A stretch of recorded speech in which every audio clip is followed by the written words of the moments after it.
This is America on the Road, winner of the International Automotive Media Conference Gold Medal Award for Radio, and now in its 26th year on the air.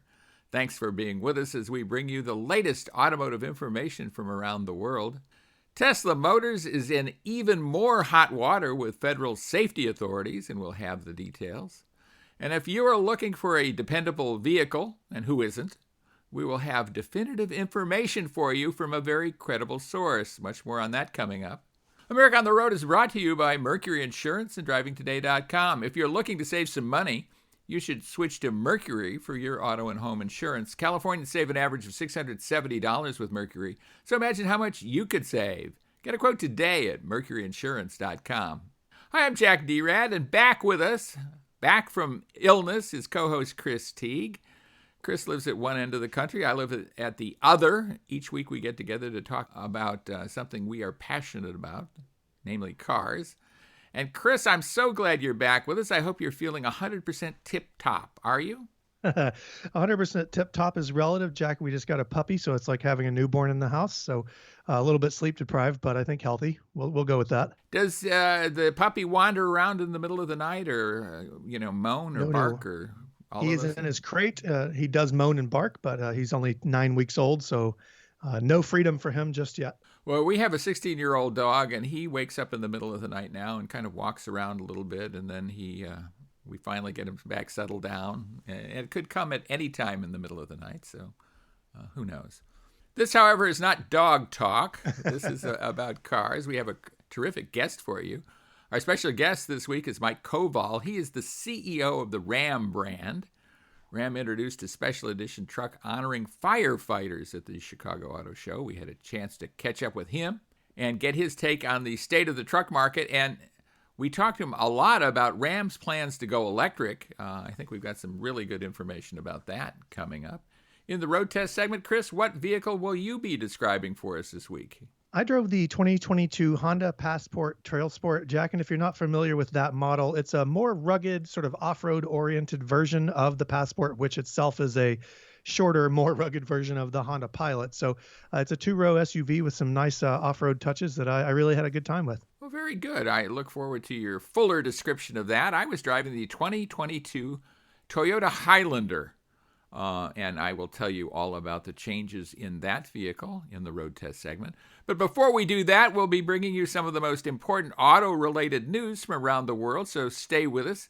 We'll tell you all about Tesla's troubles next, so stay with us right here on America on the Road. Welcome back, everybody, to America on the Road with Chris Teague. Jack Nerad back with you. We're so glad Chris is back with us after a little bout with some stomach problems last week. And it is news time. And boy, Tesla,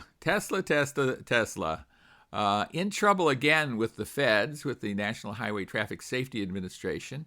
NHTSA has said that it is opening a new formal investigation into more than 400,000 Tesla vehicles for unexpected brake activation. That's not a good thing. They brake unannounced when they're in autopilot. We've talked about the autopilot system before, and these days, this autopilot system is not all that unusual. We are running into many vehicles now that will brake and steer automatically as long as they're within a lane. That's what autopilot is supposed to do for Tesla. I'm wondering what the issue here is, Chris. I mean, you've driven vehicles with that kind of system now, and it doesn't seem to be problematic. It is a problem, though, when your car brakes unexpectedly at highway speeds. Yeah, I think... Yeah, there are very few things, Jack, that I think you want your car to do unexpectedly. Braking is absolutely not one of them. And, you and I have both experienced Super Cruise and to a limited degree, Blue Cruise, which is Ford's system instead of GM's system, and never had any of these issues. I've tracked a couple thousand miles of Super Cruise and had none of these issues. So there's some notes here about Tesla moving away from some sensors and using cameras solely for their system. I don't know if that has anything to do with it. I'm not going to speculate. But 400,000 cars, sometimes these people are recognizing that this happens multiple times in one trip. So that can be very frustrating in addition to being very dangerous. Like you mentioned, more than frustrating, dangerous as well. And these are not happening on older Tesla models. That's another thing that's a head scratcher here. They're happening on 2021 and 2022 Tesla Model 3 and Model Y vehicles. They should have the latest technology. And of course, Tesla is famous for doing over-the-air updates. Again, I have to wonder why this is happening when others are now able to do this and not have this phantom braking problem. Yeah, and I don't know if you've experienced this, Jack, but I have in my testing come across automatic emergency braking systems that flash a warning, which, like if there's a large mailbox or something on the side of the road and you're going around a curve, but there's never been an opportunity, or I'm sorry, never an instance of those systems actually braking without warning. So, like you say, it's tough to figure out what's going on. Yeah, I think I have experienced it, and thanks for bringing that up, Chris. I have experienced that at very slow speeds when I'm like pulling into the driveway, and maybe it thinks I'm going to go through the garage door coming in too hot. I typically get it stopped before I crash into the garage door. But that kind of thing. But I've never been going along at, say, 70 miles an hour, and suddenly the vehicle wants to brake and brakes, pretty hard, doing an emergency kind of stop. Yeah, I can imagine in LA traffic what that would look like. It would be a problem here with far fewer cars on the road. So hopefully they get it figured out. We have plenty of traffic to deal with, that's certain. Another thing, Tesla has recalled more than 500,000, almost 600,000 vehicles because pedestrians may not be able to hear a required warning sound because of the Tesla boombox feature. It's like, come on, what are we doing here? It's just kind of hilarious in some ways. Yeah, I mean, there's a point where too many features are too many features. They're all fun until they start causing problems, I guess. Yeah. Well, we don't mean to beat up on Tesla, but safety is paramount out there, of course, and we'd like to see everybody be safe. We'd also like to have vehicles that are dependable, and J.D. Power has done their annual dependability study, the 2022 U.S. Vehicle Dependability Study. I don't know whether this is surprising. It would probably be surprising to a lot of civilians out there, less surprising to those of us who follow the industry closely. But the Korean auto brands are just doing great in terms of dependability. If you want a dependable car, you used to think Toyota, Honda, those vehicles. These days, you probably should be thinking about Kia, Genesis, and Hyundai. They were 3 of the top 4 ranked in the study, and Buick and Toyota were also on the list, so that is good. This is the fewest reported problems after 3 years of ownership. So what's your overall take on that information, Chris? Well, I will say, and you probably noticed this too, in the past few years, the initial build quality in Kia, Hyundai, Genesis is a newer brand, but the initial build quality has skyrocketed. These vehicles are well put together. They're solidly built. And both the automakers, even though they're extremely closely related, they back their vehicles with long warranties and they take care of their owners. So it's not shocking, to see that, although, 10 years ago, we probably would be having a very different conversation if we saw a Kia or a Hyundai at the top of the list. Yeah.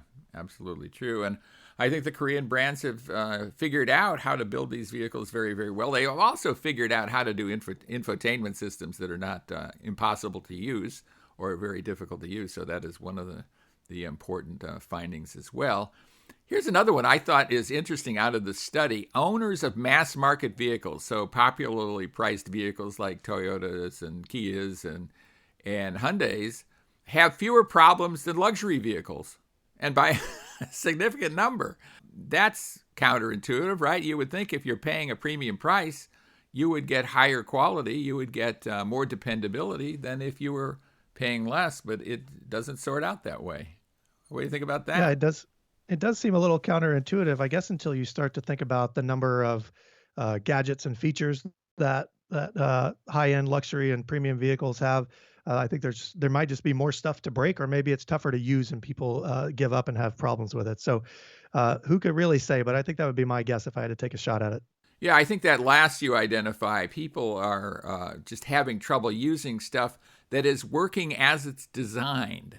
You and I have both experienced the fact that systems on luxury vehicles are more complicated. The infotainment system is often more complicated. It's more complicated to use the automatic climate control, which I always find amusing because you have this automatic climate control that, in theory, you could set it and forget it, right? You just walk away. It's supposed to keep the interior a particular temperature. But I think all of us, I certainly, am always fooling with the automatic temperature control. And in some cars, it's, especially the luxury vehicles, it's difficult to get in there and adjust things. Yeah, I agree. And, following threads on Twitter, it's easy to see people who grow frustrated with these things.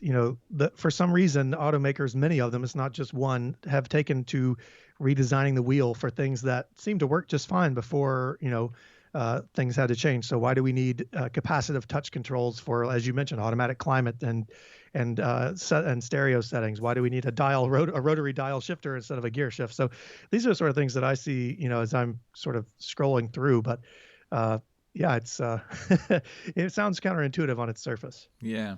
Well, let's give credit where credit is due here. Here are the mass market brands that ranked the highest for vehicle dependability. Kia was the overall leader. I guess then followed by Buick, then Hyundai, very, very close there.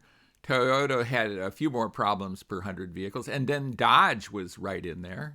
We've seen Dodge do very well in initial quality as well. Quality after 9 months of ownership, they're doing equally well or quite well after 3 years of ownership. On the luxury side, Genesis, and they are making some really gorgeous looking vehicles as well, but Genesis is doing great in terms of dependability. Lexus was number 2. Porsche, hey, you're a Porsche owner, Chris. How do you feel about dependability in Porsche? I don't think my 200,000 mile Porsche is going to make it on the list anytime soon. Yeah, maybe not.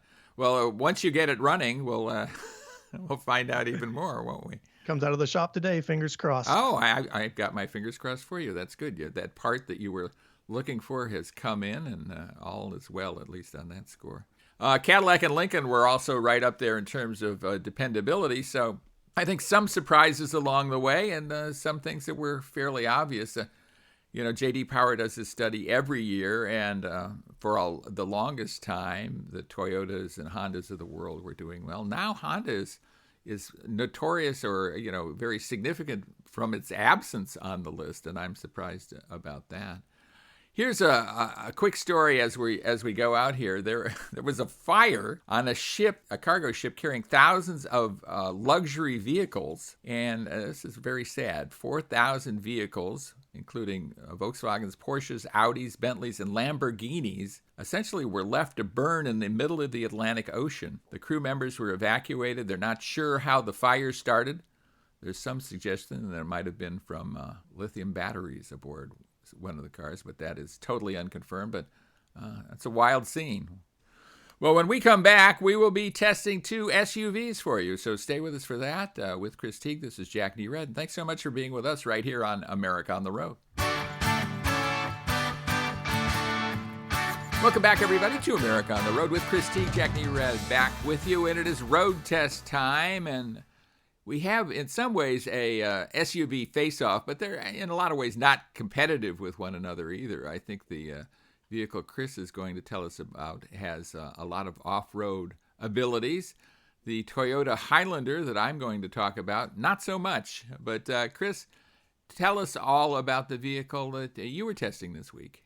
Absolutely, Jack. I was spending the week with the Honda Passport Trail Sport. And for those who are not familiar, the Passport was brought back, I think, in 2019 as a 2-row SUV. It looks a lot like the Honda Pilot, but it rides higher. It's got 7.5 inches of ground clearance, 8.1 inches for the models that have all-wheel drive. It's shorter. It has shorter overhangs. So even the standard Passport model is decently capable off-road, although it is, still all-wheel drive instead of 4-wheel drive, and it's body on frame. It's unibody instead of body on frame. So it's not the most rugged vehicle, but the Trail Sport model is the mid-trim now for 2022. It starts around $44,000. The base is the EXL, which is quite a well-equipped base model. It's got leather, moonroof, all sorts of other things. That one starts at just shy of 40, and then the top elite model is just shy of 47,000. So it can be pricey. I think if you're looking for a rugged off-roader, the Passport might not be it, but it's got a lot of great value, which I'll talk about here in just a second. It still has the 280 horsepower V6 that comes in the standard Passport. That's a 3.5 liter V6. It's got a 9-speed automatic transmission, and as I mentioned, all-wheel drive. And so one of the things that Honda says here, and they do talk a lot about it, is it's a little bit of torque vectoring. So it's super handling all-wheel drive is what Acura would call it. But it does move power back and forth between the wheels, so you can get, as I said, some surprising traction off-road and even the standard Passport with regular tires. But the Trail Sport model is, as I mentioned, new for 2022. Honda's going to expand it to the Ridgeline pickup truck probably and the Pilot down the road, but the Passport is sort of their testing ground or their debut model for this series. And really what it is, Jack, is more of an appearance package than an off-road performance package. So it's got its own bumpers and a new hood, so it looks different on the outside than the regular Passport does. It's got some, I'm going to say, I don't like the word fake, but they're more for show skid plates underneath. This got 18-inch wheels and all-terrain Firestone tires that are more aggressive and they're beefier than a standard tread all-season tire, but they're pretty quiet on the highway. And I want to get your feeling on the Trail Sport here. It's more of an appearance package versus being an actual performance upgrade for the Passport. Well, this is certainly a trend we've seen over the course of the last year or two, maybe a little longer than that, where manufacturers are kind of ginning up the fact that these SUVs are off-roaders, or look like off-roaders anyway.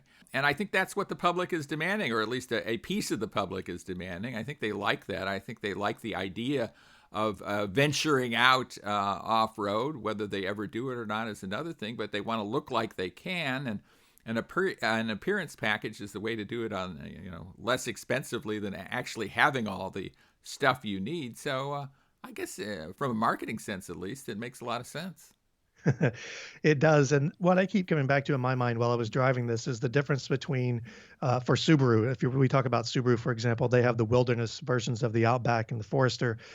They have a little bit more ground clearance. They have a more aggressive transmission tuning and everything. So they actually do get some physical updates, or some mechanical updates, I should say, to make them more rugged. But the Passport was pretty decent off-road as it was, as I said. So just like the regular Passport, the Trail Sport can tow up to 5,000 pounds.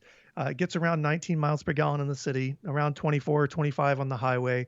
And for people who don't take it off-road, you'll be perfectly happy to know that it's quiet and comfortable on the road, both in town and on the highway. The Trail Sport has leather interior. It's black leather interior with orange stitching throughout.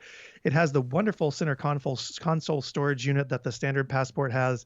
It's a really wide and deep unit. It's got a sliding top on it. You could fit, I could almost fit an iPad in there, not quite my laptop, but there's just a lot of storage space in this vehicle. So for me, hauling 2 kids and now a puppy around, there were plenty of spaces, and Honda does a good job with their, like their doors and their glove box storage. There's cubbies everywhere. The doors are really cleverly designed with small cubbies up top and a larger one down below. So for families, even if you're not going to take it off road, you still have a lot to like on the pavement. As I mentioned, the redesigned bumpers and the appearance, it does look really great. The aggressive look suits the Passport very well. So no complaints there. And with the technology, it's got a standard 8-inch touchscreen. It runs Apple CarPlay and Android Auto. It has Bluetooth, Wi-Fi hotspot, wireless charging. So it's got all the things that people would really expect out of a luxury SUV, but it's priced more reasonably, and you do have some good capability there. The Passport for me is a winner, and I think the Trail Sport only makes it better for a certain group of people, of course.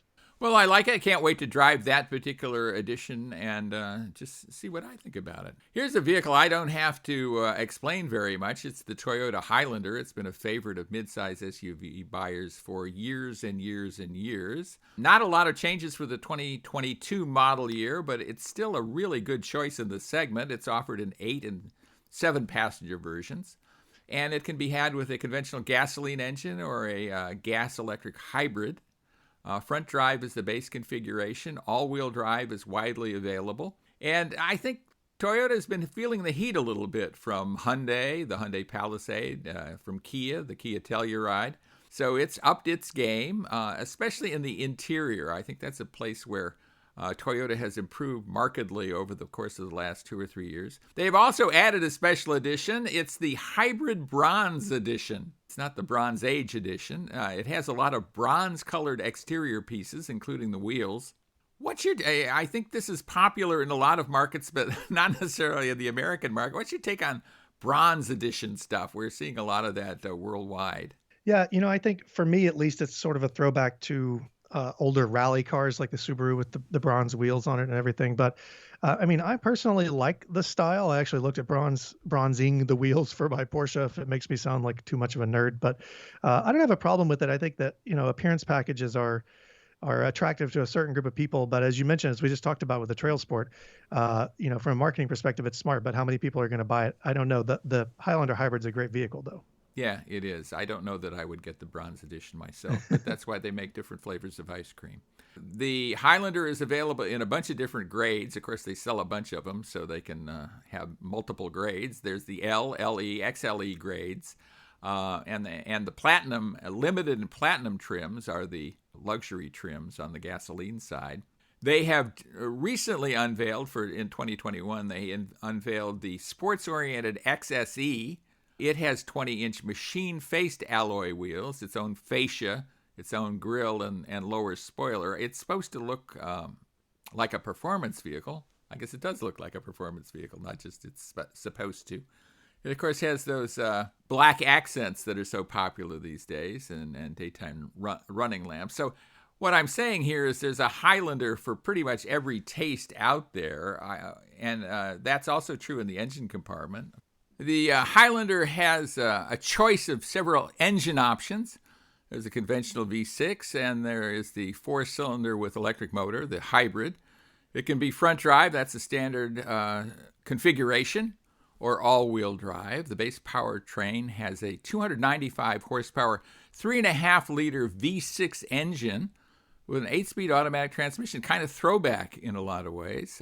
It uses a stop-start system. That is unobtrusive, so that's good. If you're looking for higher fuel economy, you might want to take a look at the hybrid. It is a little bit down on power. Well, I guess it's 50 horsepower down on power from the V6, but it has a 2.5-liter four-cylinder engine and electric motors. Which of these do you think you would choose, Chris? I think Toyota does hybrids about as well as or better than almost anybody else. I would probably opt for the hybrid, even though it's down on power.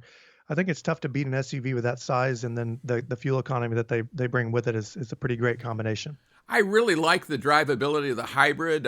Sandy and I, my wife and I, drove all over the Southeast. I think we were in your old stomping grounds of Knoxville and around there in Tennessee, eastern Tennessee, as part of the trip, and we really enjoyed it in the hybrid. So I would certainly endorse that vehicle. It is down on horsepower versus the V6, but it also has a lot of immediate torque, and torque is brought to bear whenever needed, so that works out very, very well. The V6, though, is fairly quick for a three-row SUV. 60 miles an hour comes from a stop in 6.8 seconds, so that's much quicker than the hybrid.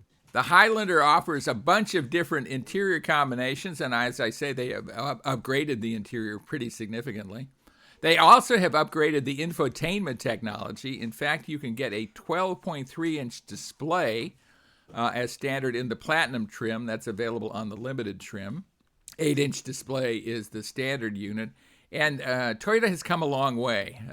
They were trailing, I think, in terms of infotainment systems 2 or 3 years ago, and have really changed their tune and gotten much, much better. So that is good in the Highlander. And if you're looking at a used Highlander versus a new one, I'd look at the new ones because the infotainment system is that much better. The Highlander also has a ton of safety. Toyota Safety Sense 2.5 Plus is standard across the lineup. It's an amazing collection of stuff. I've been writing a lot about luxury SUVs lately, and a lot of the stuff that is optional on luxury SUVs is standard on the most basic Toyota Highlander. So that's interesting, and fuel economy is good as well. What's your take on the overall value of the Highlander, Chris? Well, I think as it becomes more expensive, it dwindles a little bit, but I do think you have a couple of things to look at. With the hybrid, you have the great fuel economy. That's a comfortable vehicle, even in lower trims with the gas engine, so you have plenty of space and comfort. I think that it's a great vehicle, but there are a lot of great options too. So it really comes down to personal taste. There really are. I think the value is there, though, certainly on the Highlander. Base price around $35,000. If you go to a all-wheel drive Platinum, it's about $50K. You have essentially a luxury vehicle there for around $50,000 with every bell and whistle you could imagine. So I think the Toyota Highlander is a terrific value. Well, when we come back, we will be interviewing Mike Koval, who is the CEO of the Ram brand. So stay with us for that. With Chris Teague, this is Jack Nerad with you, and we're so glad you're with us right here on America on the Road. Welcome back, everybody, to America on the Road. Jack Nerad back with you, and we're at the Chicago Auto Show. So if you hear noise in the background, it's cars driving around and being tested by various people here at the Auto Show. What a great guest we have for you. Mike Koval is the CEO of the Ram brand. Thanks so much for being with us. We appreciate it. It's great to be with you. Thank you. It's got to be great to be CEO of the Ram brand these days, too, because you have so much going on and such great products, including one you introduced today. Why don't we talk a bit about that first? Well, sure. And the Ram brand has been on a fantastic roll as of late. In fact, in the round 2021 was probably the best year in the history of the brand. And I often remind myself that we're not that old. We're actually one of the younger brands in the industry, becoming a standalone brand in just 2009. So wonderful sales momentum, overall up 1% last year. But built to serve is an adage that our customers and fans are pretty familiar with. It's who we are. And you've been putting that out there as a marketing message for a while now, right? It's who we are as a brand. Yeah. It's who we are as a brand. And so one of the ways that we thought we could honor the brave men and women who serve our country, whether it's in the armed forces or first responders in this particular case, what a way to honor them, but by creating a bespoke model in their honor with their spirit and some unique features and content for sure. But the reveal today was our second edition of our Built to Serve lineup. This was the Firefighter Edition. So of course, to honor the brave men and women who are in fire engine red too. Redline, yes, really gets which is a lot of beautiful. attention, It's a beautiful color. It's Yeah. a beautiful color, really striking. But again, just couldn't think of a better way to honor. Really, that's what it's all about. Right. Well, give us a little bit about the content of the vehicle, because it's a special vehicle. Sure is. And so you have. It's available in two colors only, very limited, by the way. Production is very limited, but redline and also diamond black. The exterior is really, it's a sharp look with a black grille and surround, black premium bezel lighting, 20-inch aluminum wheels with unique technical gray. This is unique to the Edition. Black wheel-to-wheel side steps, dual 4-inch black exhaust tips. Really a striking exterior, really stands out. We also offer decals on each of the rear quarter panels, United States flag, and a Built to Serve logo as well. And then when you transition into the interior, we don't stop there. It's really got some unique items. It has Velcro. I was going to bring that up. I mean, that's such a cool idea. I don't think I've seen that before. Yeah, just something unique and different that Ram is doing. So it allows either our men and women from the armed services or first responders to display their badges proudly. Some have patches or slogans or name tapes. Yeah. It really allows them to customize their Built to Serve edition. Yeah, very, very cool stuff. And that will be available momentarily, I Yeah, think, right? actually this spring. Yeah. Let's talk a little broader about the Ram brand. And 2021, I think, was a challenging year for so many brands, right? From a production point of view, how was production for you in 2021? Well, it was at times certainly rocky. I mean, I give a lot of credit to our purchasing and supply chain teams, and really as a global company, we have had teams working around the clock. And I think about speed of issue identification, speed of issue resolution, and I believe our men and women did it better than just about anybody else. And you can see that in the performance. Second best year all time ever in terms of absolute volume sales, our best market share year ever, and that doesn't just happen. So very, very proud of the team, and I think we did it better than anybody. It's got to be difficult to have that happen when you're threatened inventory-wise, right? Threatened from a production standpoint with what's out there. And credit our dealers. I mean, let's really give credit to our dealer partners. They have found ways to turn the inventory at all-time record rates, selling right off the truck. Our dealer partners have embraced the sold order process, so they're selling well in advance. But the product, again, it's back to the product too. The product is spectacular. We talked about today that Ram revolutionized what people think about a pickup truck before. We tend to do it again with electrification. Yeah, well, let's dive into that. Electrification is certainly on everybody's mind. We're seeing electric pickup trucks from startups. We're seeing electric pickup trucks from your competitors. How does Ram fit into this whole scheme? Sure. Well, first, we are in full motion. We are in fast forward on our plan to bring our suite of electric solutions to the market, starting with, first of all, the Promaster battery electric vehicle in 2023, our large van, the Ram 1500 battery electric vehicle, and range extended paradigm breaker in 2024. But that's really, as we announced today, that's really what the Ram revolution is all about. It's about bringing our fans into the journey that we're all on together. So we plan on fanning out across America, speaking with real truck owners over the course of the year. We'll give them an opportunity to speak directly to our engineers and designers to be able to influence not only our concept vehicle, because of course that inspires the products we actually bring to market. So it's going to be a busy year, but very exciting. Yeah. Let's talk about capabilities from an electric pickup truck. I mean, certainly capability, the ability to haul, to tow, all of that is critical, right? I mean, that's what they're all table about. Stakes. Yeah. Table stakes for pickup trucks. Yeah, you have to do that. At the same time, a pickup truck is probably carrying, what, 1,000, an electric pickup truck has 1,000 pounds of batteries or something like that. How does that figure in? Tell me. We know that there's a lot of apprehension. Let's be honest, there's a lot of apprehension. I think pickup truck owners still depend on their trucks to do the things that they want to do, whether it's to tow or to haul, and in many cases, long distances. Ram knows this.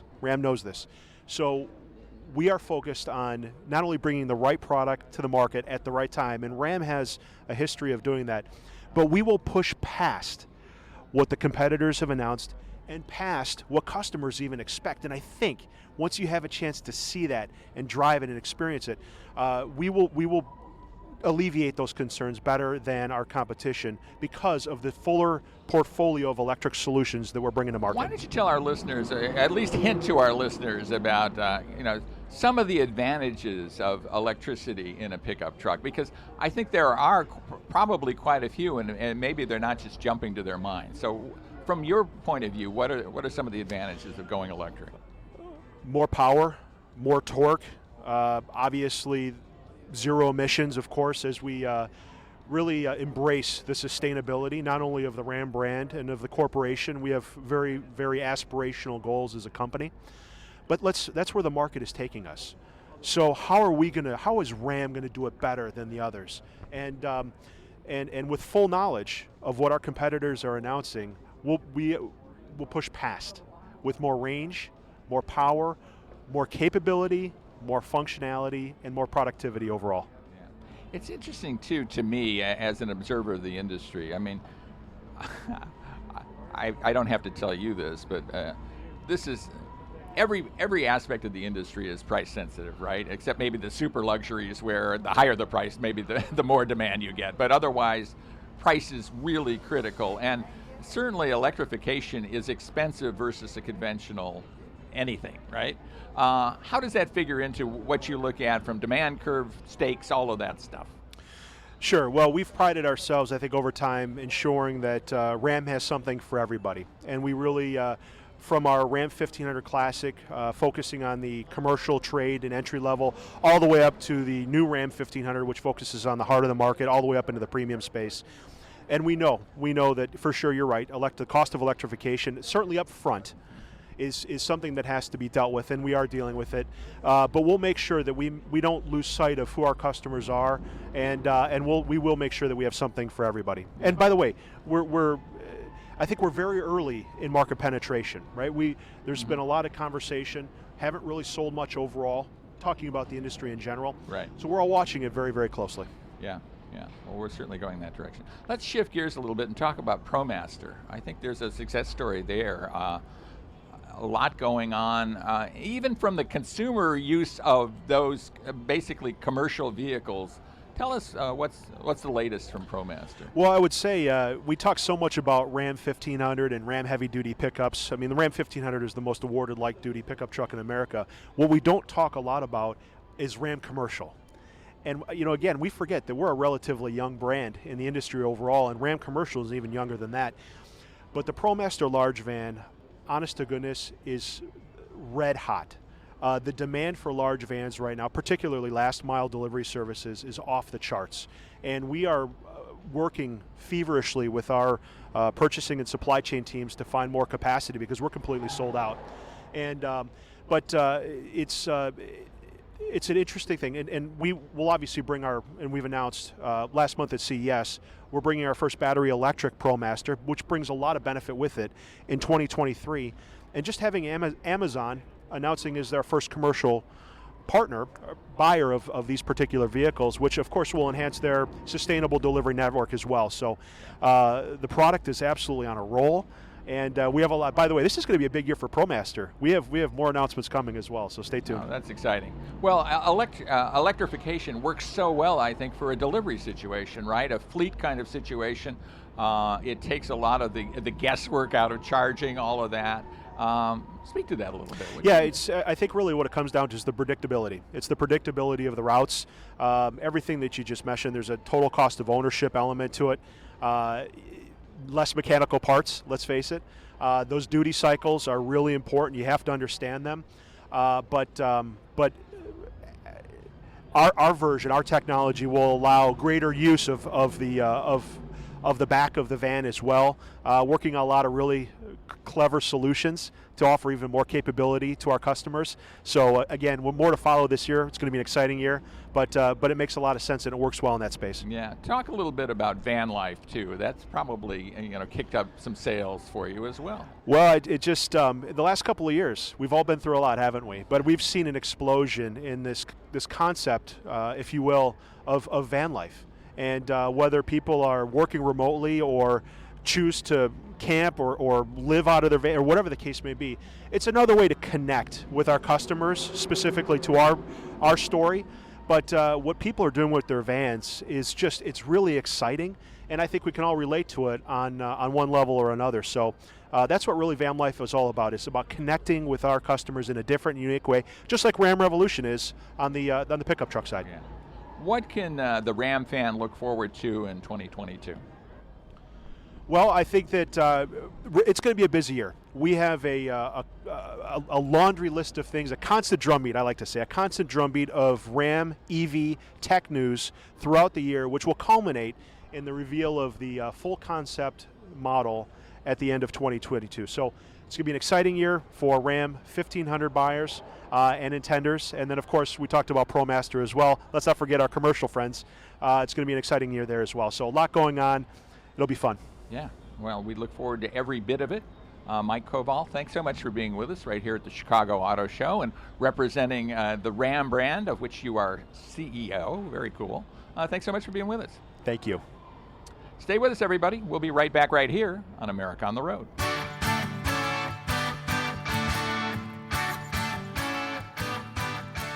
Welcome back, everybody, to America on the Road with Jack Nerad with you, and it is listener question time. Boy, we love to take your listener questions. We're always sad at this point in the show because it's coming to an end, but at the same time, we love to take your listener questions, and I think I've got a great listener question, and I'm curious as to Chris Teague's answer to this. Here it is. It's from Leon in Palm Desert, California. Leon says, gasoline just keeps getting more and more expensive. It's almost $5 a gallon for regular where I live. I'm wondering if I should think about buying an electric car to save on fuel costs. What's your take? Well, I think you absolutely could get an electric vehicle to save on fuel costs. What I will say is this: if you are in a position with your current car where the financials are favorable, so you either have it paid off or you have equity built into the vehicle, you might want to hold on to it, especially in the way the market is going right now, and wait things out. If you if you are desperate for an electric vehicle and you're desperate to save money on fuel, there's several great options now, and there will be even more coming out before the end of 2022. So the time has probably never been better to be shopping, even with the prices the way they're going. The variety is growing. So, I think I'm talking about a different topic now altogether, but I think, the electric vehicle could be a great option to save you money if you have a charger and you really need one. Well, that was kind of a silly answer, Jack. Sorry. I don't think it's a silly answer, and I think there's a lot of truth in what you say, but I think if you're looking just to save money, buying an electric car to save money is a fool's errand here. Even with gas at $5 a gallon, and heaven knows it is $5 a gallon here in Southern California. I experience it, every day of the week. You're going to pay so much of a premium for an electric car that it's going to take you years and years and years to pay that off, if that's what you're looking to do. If you don't care about electric for any other reason except to save money, then don't go there, I would say. Instead, keep your gasoline car and suck it up and pay the $5 a gallon. And another question is, how long will we have $5 a gallon gas? Will it be a long period of time, or will it be a fairly short period of time? And I think nobody has a crystal ball on that, but we've seen the price of gas go up and down before, and I think it's likely to go down again at some point. What do you think, Chris? Yes, I do think gas will go back down at some point in time. When is anybody's guess, given the state of the world as things are. But people tend to buy vehicles based on gas prices, which could be tough as things change. But again, you never have a crystal ball. You don't, and we don't. And we don't have any more time in the show either. That's the end of the show for this week. Always great to talk with you, Chris, about cars. I look forward to doing it again next week. You as well. Hopefully I don't fall victim to any more stomach illnesses, but I will say, if everyone likes what they heard and they want to hear more, please check us out on sportsmapradio.com. Head to the Saturday schedule and you can find our original podcast on Apple, as well as a radio translated podcast done by the SportsMap people. So I hope to see you there. Yes, and our thanks to the SportsMap radio stations around the country that carry America on the road. Kudos to you. Thanks so much for doing that. And thanks so much to you for listening to America on the Road. We really do appreciate it. You're the only reason we do what we do. So thanks for being out there, and join us again next week for another edition of America on the Road. America on the Road is brought to you by Mercury Insurance and DrivingToday.com. If you're looking to save some money, you should switch to Mercury for your auto and home insurance. Californians save an average of $670 with Mercury, so imagine how much you could save. Get a quote today at MercuryInsurance.com. And if you're about to buy a new car, a used car, or just care about cars, go to DrivingToday.com.